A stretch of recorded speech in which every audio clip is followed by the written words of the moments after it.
Hello and welcome to episode 11 of my procurement transformation series. I'm your host, as always, Rizwan Khalid. Today, we shall be discussing about the gap analysis that you do as a senior procurement leader after you have done a complete exercise in terms of establishing the procurement maturity of your current procurement organization and also the organizational perception of the current procurement organization.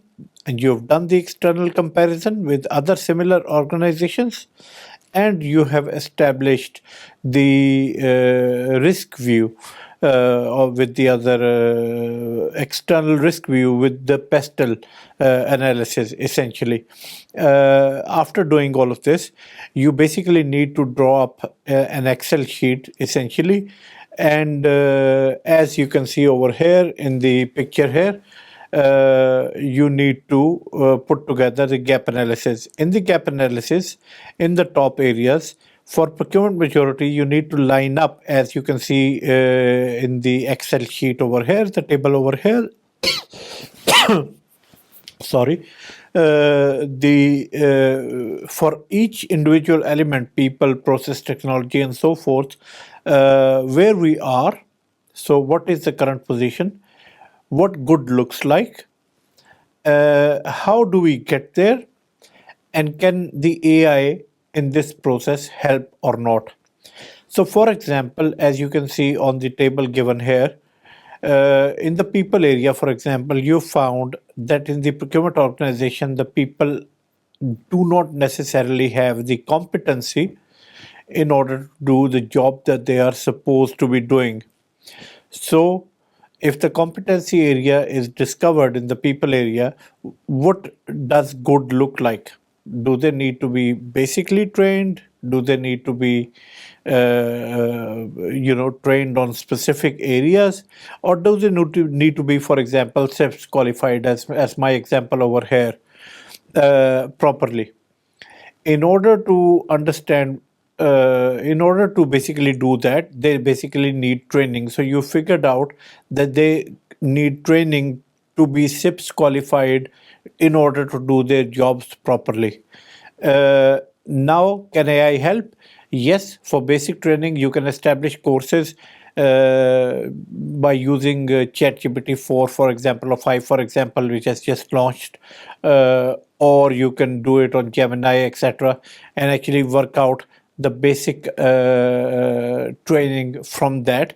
For qualifications, certifications, and qualifications, you need to obviously contact SIPs and make sure that you are qualified properly. Similarly, you have found out in the people area that there are salary issues.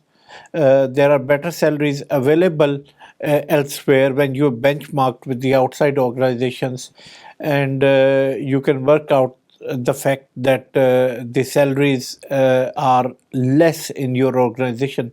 So, what do you need to do? You need to write a business case to senior management stating that you need this many people and their salaries need to be slightly better and you need to be given a better budget.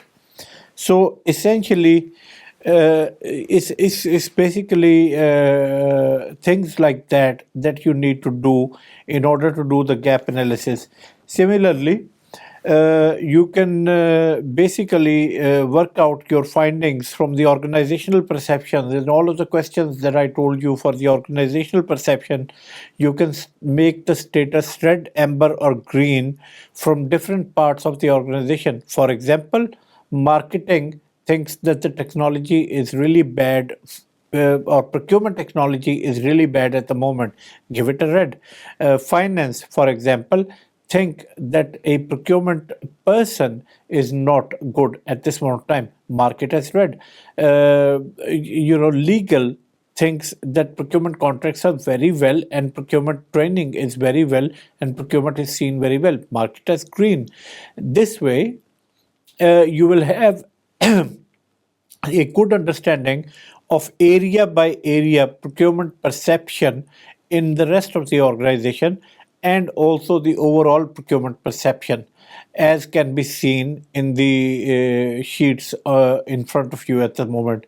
Similarly, with external comparison, once again, red, amber, green status.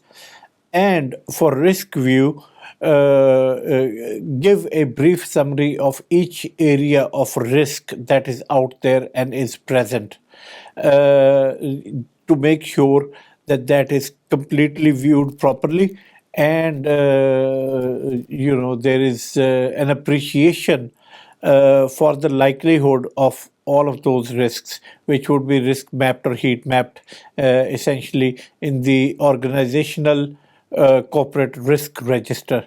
So this is how you basically do the gap analysis, where you understand where you are, where you want to get to, what needs to be done to get there, which is your objective, and how can it be helped by sources like AI.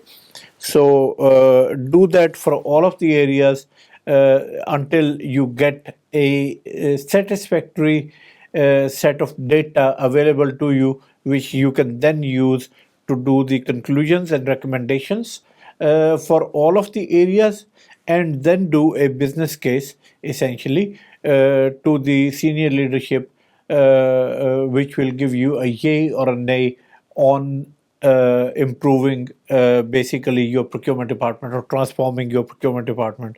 If you like my content, please don't forget to like, share, and subscribe. I'm your host, Rizwan Khalid, as usual, and thank you very much for watching the episode 11. I look forward to seeing you in the next episode. Bye bye.